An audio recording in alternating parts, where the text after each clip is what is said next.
뉴스야 시작합니다. 정치부 이채림 기자 나와 있습니다. 첫 번째 물음표 볼까요? 네, 첫 번째 물음표는 윤석열 대통령 당권 정리하나입니다.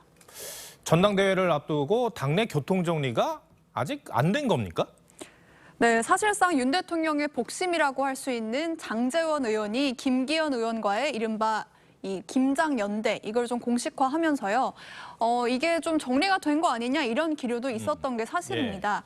이 김기현 의원은 지난해 11월 말에 대통령 관저 만찬을 한 데 이어서 18일 만에 또 관저를 찾아서 윤 대통령과 부부 회동을 한 사실까지 알려졌는데요. 지난달에는 장제원 의원이 주관한 부산의 한 포럼에 참석하더니 오는 5일에는 이 배현진 의원 지역구인 당원 연수에 연사로 나서면서 친윤계 의원들의 지지를 받을 예정이라고 합니다. 그런데 아직 높은 당내 지지율 또 인지도를 갖고 있는 나경원 전 의원 역시 당권 도전 의사를 내비치고 있고요. 친윤 핵심으로 분류되는 권성동 의원도 출마 선언을 앞둔 상황이어서 여권 내부에서는 이게 정말 정리가 된 거 맞나 이렇게 되묻는 상황이 이어지고 있습니다. 네, 권성동 의원의 경우에는 신문 광고까지 냈더라고요. 그렇습니다. 그제 나온 신문 광고를 가지고 왔는데요. 이거 보시면 이제 보수단체 진영의 이 단체와 개인의 명의로 권성동 의원이 국민의힘 당대표로 출마해야 한다 이런 광고가 실려서 좀 화제가 됐습니다. 권 의원의 측에 따르면은 이게 뭐 권 의원 의사와 관계가 있는 광고는 아니라고 하는데요. 이름이 적힌 인사와 단체 일부가 동의한 적 없는 광고라고 반발하는 일도 있었습니다. 해프닝의 하나로 볼 수도 있겠지만요. 그만큼 교통 정리가 안 된 당내 상황이 그대로 노출된 모습입니다. 네, 나경원 전 의원은 각종 조사에서 선수권을 유지를 하고 있는데 그런데 나 전 의원은 지금 다른 직책을 맡고 있지 않나요? 그렇습니다. 일단 장관급인 저출산 고령사회위원회 부위원장직을 맡고 있고요. 외교부에서는 기후환경대사라는 두 직책을 맡고 있습니다. 그래서 윤 대통령이 이 두 자리를 맡긴 것 자체가 이미 당권 정리 차원에서 한 거 아니냐 이런 해석도 꽤 많았는데요. 정작 본인은 당권 도전 의지를 계속 보이면서 주요 주자로 거론이 되고 있는 상황입니다. 그런데 윤석열 대통령이 이런 전당대회를 앞두고 당내 교통 정리를 할 수도 또 하는 것도 아니지 않습니까? 맞습니다. 말씀하신 대로 이 대통령이 당무에 개입하면 안 되기 때문에 공식적으로, 공개적으로 뭔가 정리를 할 수 있는 구조는 아니기는 합니다. 각종 당내 현안에 대해서 윤 대통령은 이미 여러 차례 거리를 두고 선을 긋는 발언을 한 적이 있는데요. 특히 이 차기 당권과 같은 민감한 사안을 잘못 건드릴 경우에는 대통령의 당무 개입과 같은 빌미를 낳을 수 있고 역풍까지 이어질 우려가 있습니다. 그래서 사실상 장제원 의원과 같은 이른바 복심 역할을 하는 사람이 있기 마련인데 권성동 의원 역시 최측근으로 꼽히고 있기 때문에 대통령으로부터 직접 의사를 확인하지 않는 이상 물러서기 어려운 것도 사실입니다. 네, 첫 번째 물음표 정해볼까요? 네, 첫 번째 물음표 윤석열 대통령 당권 정리하나의 느낌표는 공천권 경쟁은 아니길로 정리해봤습니다. 이 최근 당 내에서 이 당대표에 나서는 주자들에 대해서는 총선 공천 영향권을 확대하기 위해서 지지세를 결집하는 거 아니냐. 또 최고위원 도전자 상당수는 당장 내년 본인 공천 때문 아니냐. 이런 말이 공공연하게 나오고 있습니다.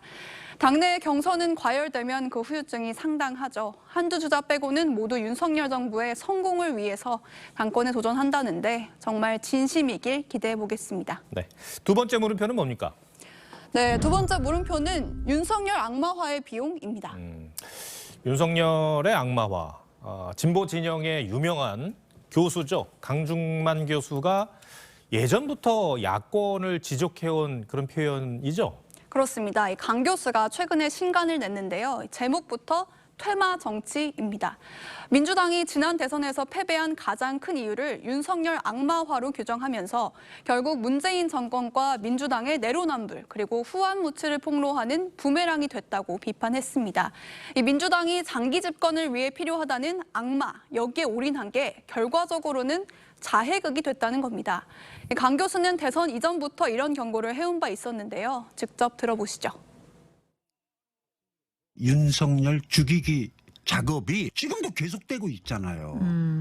그렇게 해서 오늘날 윤석열 전 총장이 대권 주자의 반열에 우뚝 서버리게 된 건데 강 교수는 민주당의 장기 집권 시나리오가 뒤집어진 시점을 2019년 8월 27일로 꼭 집었는데요.